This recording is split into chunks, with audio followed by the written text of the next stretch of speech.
All right, so all this question is asking us to do is calculate the income that will be reported on the income statement for the investment that was made. Okay, so Strobel Corp's purchasing 25% of Bow.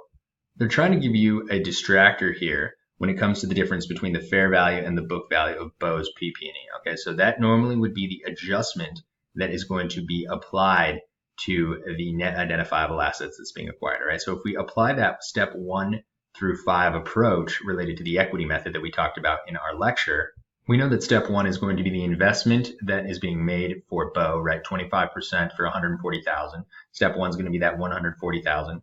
This is asking us for step 2 when it comes to the types of questions they can ask us. Okay, so step 2 is going to be the net income that Strobel Corp is entitled to. Okay, so remember, this is going to be increasing the basis of the investment for Strobel Corp. Okay, so this is going to be the 25% of the income that Bow has achieved. Okay, so 25% of 100,000, 25,000 is the answer.